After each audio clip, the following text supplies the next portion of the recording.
Peut-être Marc, pour resituer un petit peu justement où vous en étiez dans l'ascension, si j'ai bien compris, vous étiez au niveau du camp 3 où vous alliez rejoindre le camp 3. Est-ce que vous pouvez exprimer un petit peu quelle était l'ambiance déjà parce que c'est difficile pour les gens qui ne pratiquent pas la montagne, en tout cas à ce niveau-là, de s'imaginer ce que c'est en réalité.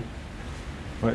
Je comprends bien, d'autant plus que je pense que l'ascension d'un 8000 est très différente de l'ascension qu'on peut faire dans notre région. C'est un mois de préparation pour atteindre le sommet. Et donc en fait, on monte progressivement, on s'acclimate à l'altitude, on monte progressivement d'un camp vers l'autre. Donc là, on atteignait le camp 3, qui était la fin de la phase d'acclimatation. Et une fois qu'on a pu dormir au camp 3, donc qui est à 6008 d'altitude, on redescend au camp de base, on se repose, on attend une fenêtre météo, et la fois suivante, c'est l'ascension pour le sommet, qui va se faire en 2 à 3 jours. Bon, si on y arrive, mais c'est-à-dire qu'on est acclimaté jusqu'à 6008, et puis après, voilà, on essaye d'atteindre le sommet, qui est à 8163 pour le Manaslu. Et donc, le jour du drame, vous êtes où? Vous êtes en progression? Vous êtes sous votre tente? Vous êtes où? Alors, sur l'équipe, on était 9 qui restions avec l'ambition de faire le sommet. Il y avait d'autres compagnons qui avaient trouvé que c'était trop difficile, qui s'étaient donc arrêtés. Donc sur les 9, il y en avait 8 qui étaient arrivés au camp 3. Et moi, en fait, j'avais fait demi-tour lors de la dernière étape, j'étais trop fatigué. Et j'avais préféré redescendre tout seul au camp 2, me reposer et les rejoindre le lendemain.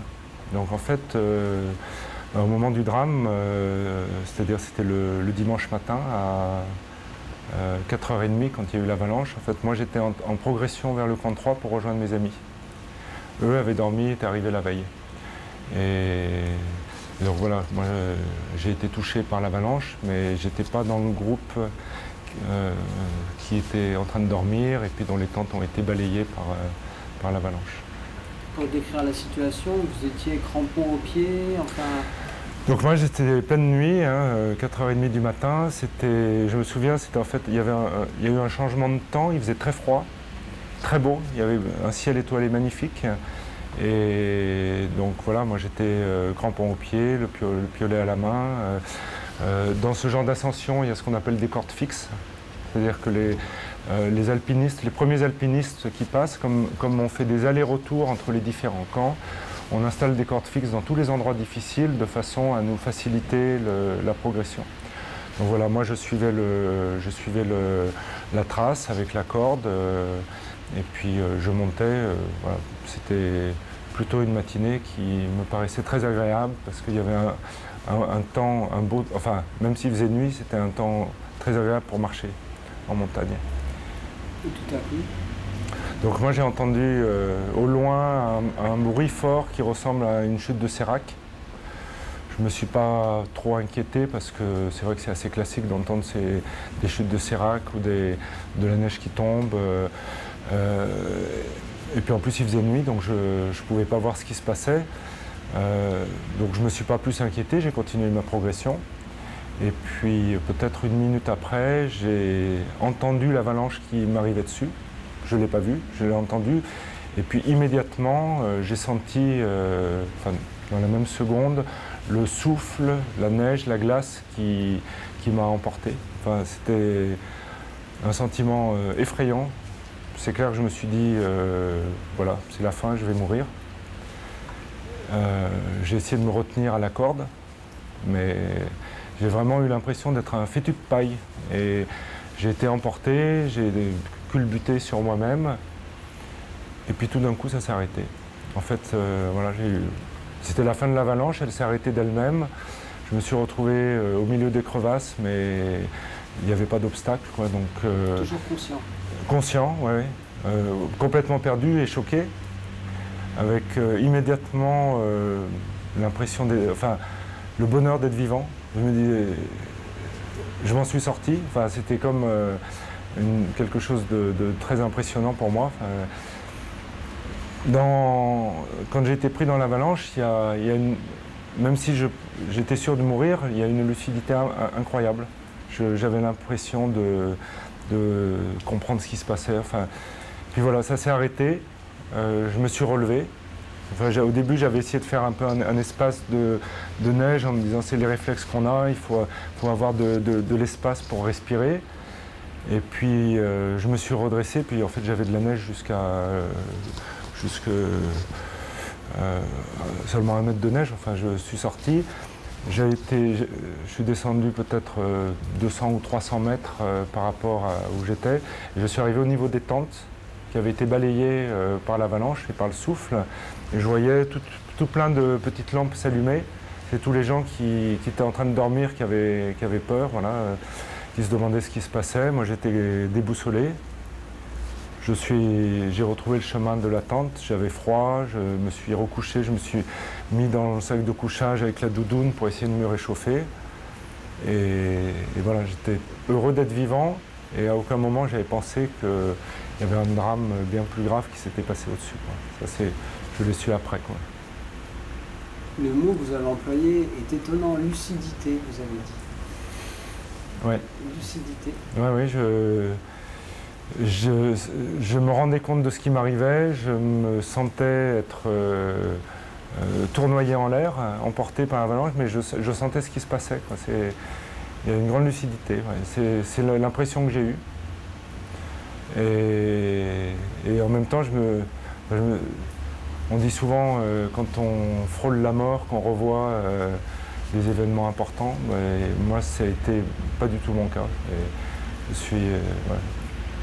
Je me suis laissé, enfin, je sais pas, c'est difficile à décrire, hein, en plus ça dure une période très très courte, hein, c'est difficile à estimer, mais peut-être 5 secondes, 10 secondes au maximum.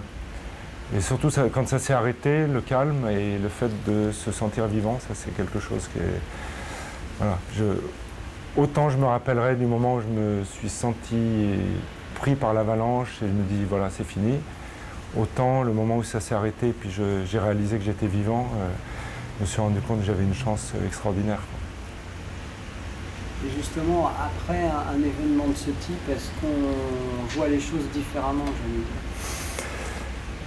Bon, là, le problème, c'est que dans cet événement-là, moi j'ai perdu des amis, j'ai perdu des compagnons de cordée. Et voilà, moi je suis privilégié dans cette histoire, quoi. Par contre, il y en a d'autres qui n'ont pas eu ma chance. Et je pense que voilà, c'est ça qui est terrible, c'est ça qui est important, c'est que bon, il aurait fallu qu'on revienne tous, qu'on ait tous la même chance que j'ai eue. Et voilà, il y en a 5 de notre expédition qui sont morts et c'est terrible. Et puis certains sont des amis. Moi, je voudrais surtout rendre hommage aux 2 guides qui nous accompagnaient, qui étaient des grands professionnels et des gens d'une grande valeur. Voilà. Moi, d'une certaine manière, mon impression sur moi-même n'est pas très importante. Voilà, je suis vivant, mais eux sont morts et c'est ça qui est terrible. Difficile de parler de tout ça, mais qu'est-ce que vous avez envie de dire, vous, par rapport à toutes les questions qui peuvent se poser après un drame de cette nature, enfin, sur la sécurité en montagne, sur la surfréquentation, enfin tous les débats qu'on voit refleurir à chaque fois qu'il y a ce genre de catastrophe. Moi, je pense que, encore une fois, on était autonomes, on est tous des... Je parle pour moi, le groupe avec qui j'étais, on était tous des montagnards aguerris, même si pour moi c'était la première fois que j'allais en Himalaya. Mais voilà, je pratique la montagne depuis longtemps, régulièrement. La sécurité, c'est un souci permanent. On est toujours en train d'analyser l'environnement. Et voilà, une avalanche comme ça, je crois que personne ne pouvait la prévoir. On aurait été un jour avant, on était épargné. Un jour après, on était épargné. Ça s'est passé en pleine nuit. Et puis c'est tellement gigantesque ces montagnes que voilà. Je pense que c'est la fatalité de la montagne. Je pense que quand on pratique la haute montagne, on sait que ça peut arriver. On fait tout pour l'éviter. Je sais que nos guides étaient des gens très compétents et très prudents. Et d'ailleurs, c'est pour ça que moi, j'ai pas hésité à partir avec eux. Voilà. Ça se passe chez nous, ça se passe des fois dans Beldon, voilà, ça se passe là-bas et c'est très difficile à prédire, même pour des gens, compétents et qui connaissent bien le milieu. C'est évident que s'il y avait eu le moins de doute d'un danger, l'équipe n'aurait pas été là. On aurait attendu. Il y avait eu des épisodes de chute de neige assez importants. On avait attendu plusieurs jours avant de repartir.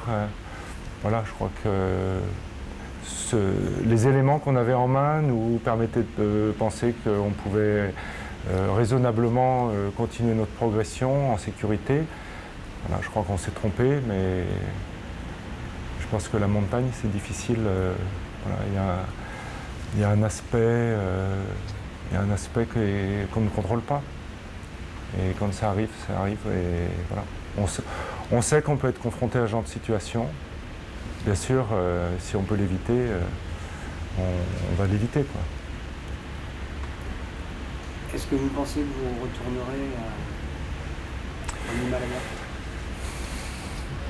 Ce qui est sûr, c'est que moi, j'ai envie de continuer à faire la montagne. Ça ne remet pas en question ma pratique, mais bon, là, c'est la première fois que j'étais en Himalaya.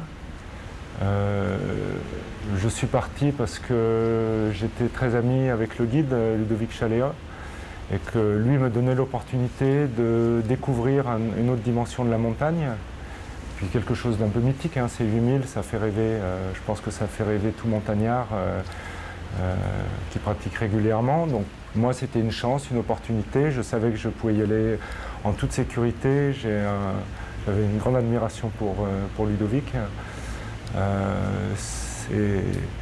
Donc là, c'est une situation qui est très difficile aujourd'hui. Je pense qu'un 8000, en plus, on peut, à mon avis, on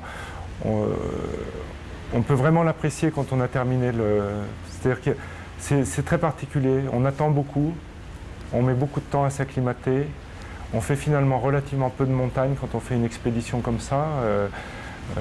On parlait, je crois, on a plus ou moins une dizaine de jours en haute altitude pour une expédition qui dure un mois. Bon, là, c'est un sentiment de désastre.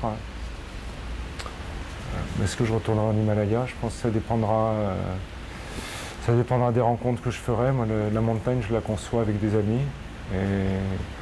Et là, c'est vrai que bon, c'est quand même une grande tristesse. Donc pour l'instant, je vais retourner plutôt dans Beldon, en Chartreuse, dans le massif du Mont Blanc, et puis toujours en faisant le plus attention possible, parce que en même temps, voilà, j'ai vraiment le sentiment d'être escapé, d'être revenu en vie quand d'autres ne sont pas revenus, quoi. À un moment, j'ai eu un sentiment très très fort, c'est que quand j'ai attendu longtemps, j'ai attendu que le sauvetage ait lieu. Et à un moment, j'ai décidé de redescendre. Et c'est la première fois que je redescends de montagne seul, en laissant les compagnons derrière. Et ça, c'est assez émouvant. C'est triste et bon, voilà. Première fois que ça m'arrive. Première fois que je vis un drame de près comme ça. Mais voilà, c'était un moment assez difficile.